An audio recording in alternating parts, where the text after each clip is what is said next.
problem eşq xəstəliyindədir, amma belə sevgi, yəni kişinin öz əhlinə qarşı, hansı ki bu Allahın əmridir ki, Allah subhanahu və teala əmr edərək buyurur ki, وَعَاشِرُهُنَّ بِالْمَعْرُوفِ yəni öz zövcələrinizlə yaxşı davranın. Allah subhanahu bunu əmr edir və o yaxşı davranmaq həm qəlbə aiddir, sevgi, həm danışıqda, yəni onu çağırarkən, onunla danışarkən və həmçinin davranışda boysunu göstərməlidir və Allah subhanahu və teala da bunu əmr edir. وَعَاشِرُهُنَّ بِالْمَعْرُوفِ yəni onlarla ma'ruf, yəni gözəl, bilinən bir şəkildə davranın və bu da Allahın əmridir və əmr də vacibli ifadə edir və həmçinin Peyğəmbər sallallahu aleyhi və səlləm də buyurur ki,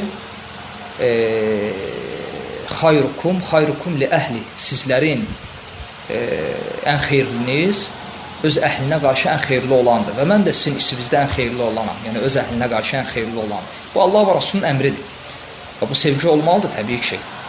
Elə bu ailə bunun üzərində qurulub, amma gərək bu yəni hansı ki eşq xəstəliyi deyilən bir şey ki var, hansı ki o təzahürləri, yəni insan bunu özü-özündə hiss eləyir. Yəni insan özü-özündə hiss eləyir ki, artıq yəni hətta belə deyək, namaz qılanda belə əgər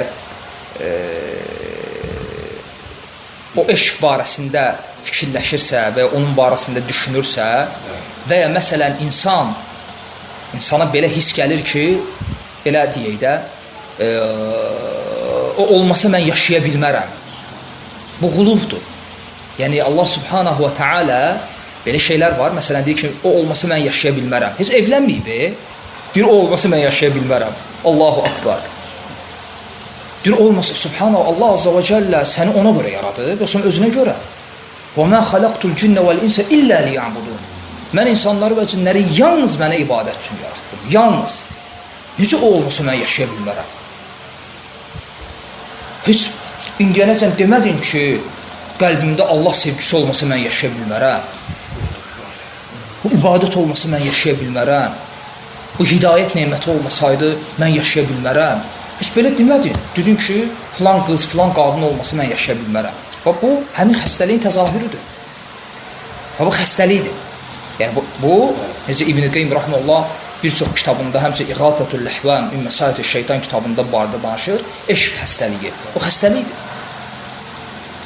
Hətta məsələn görürsən ki, bəzən olur, qardaşlardan sual verənlər olur ki, mən getdim, istədim, atası vermədi. Dedim, məndən cavab istəyir, deyirəm ki, çox normal, bu çox adi. Yəni sən nə deməksən? Sən demək istəyirsən ki, sən istəməli idin və o da mütləq verməli idi. Deyir, yox, axı, mən istəyirəm belə, dedim, o səhər kimi bəlkə də 50'si onu istəyir. Nə var burada? Və görürsən, biraz danışdırırsan, hiss edirsən ki, eşq xəstəliyinə tutulub. Allah subhanahu və teala bunu sənin üçün yaratmıyor və səni bunun üçün yaratmıyor. Allah subhanahu teala bəli, insanı cüt olaraq xəlq edir. Necə ki, başqa məxluqlar da. Və İmam Mücahid rahimehullah deyir ki, göylərdə və yerdə hər şey Allah cüt yaradır, özündən başqa. Gecəsi, gündüzü, şəri, xeyri, göy, yer, hər şey cütdür. Və insan qadın, kişi olaraq da belə. Allah subhanahu teala bəli, kişini qadın üçün yaradır. Allah azze və cəllə buyurur ki, biz sizi bir nəfsdən yaratdıq və ondan da onun zövcəsini xəlq etdik, onda sakinlik, rahatlıq, sükunət tapsın deyə. Ona görə bizim dildə də fikir verirsiniz, qadına, zövcəyə deyirlər həyat yoldaşı. Yəni həyatda sənə yoldaşdır. Bəli, Allah subhanahu və teala qadını kişi üçün yaradır. Bu belədir.